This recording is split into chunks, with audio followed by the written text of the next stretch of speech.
Hi வணக்கம்ங்க. நம்முடைய Jose organic herbal hair பேக்குக்கும் மற்ற ஹேர் பேக்குக்கும் என்ன வித்தியாசம் அப்படின்றத உங்க கூட நான் இன்னைக்கு ஷேர் பண்ணிக்கிறேன். நம்மளுடைய ஜோஸ் ஆர்கானிக் ஹெர்பல் ஹேர் பேக்கை அப்படி திறந்தாலே ஒரு வாசனை வரும் பாருங்க, அவ்வளோ ஒரு சூப்பராக இருக்கும். நல்ல ஒரு அரோமா ஸ்மெல். அது கிட்டத்தட்ட 26 மூலிகை பொருட்கள்லாம் சேர்த்து முழுக்க இயற்கையான முறையில் தயாரிச்சா மட்டும்தான் உங்களுக்கு அந்த ஸ்மெல் நல்லா அவ்வளோ ஒரு ப்ளசண்ட்டாக வரும் உங்களுக்கு.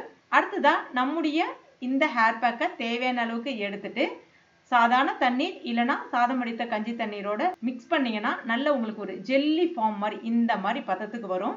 இதை நீங்கள் தலையில் அப்ளை பண்ணுறதுக்கு முன்னாடி மைல்டாக எண்ணெய் வைக்கலாம். நம்மளுடைய 3-in-1 ஹெர்பல் ஹேர் ஆயில் இல்லைனா ஆன்டி கிரே ஹேர் ஆயில் ஏதாவது ஒன்று மைல்டாக அப்ளை பண்ணிவிட்டு அடுத்ததான் நம்ம ஹேர் பேக்கை அப்ளை பண்ணிவிட்டு ஒரு 10லேருந்து 15 நிமிஷம் மட்டுமே விட்டுட்டு தலைக்கு குளிக்கலாம். இதில் தான் ஒரு முக்கியமான விஷயம். தலைக்கு குளிக்கும் போது நீங்கள் ஷாம்பு பயன்படுத்த வேணாம், சிக்கக்காய் பயன்படுத்த வேணாம். அப்படியே தலைக்கு அழைச்சிட்டு வரலாம். தலைமுடி பட்டு போல் ஷைனிங்காக சூப்பராக இருக்கும்.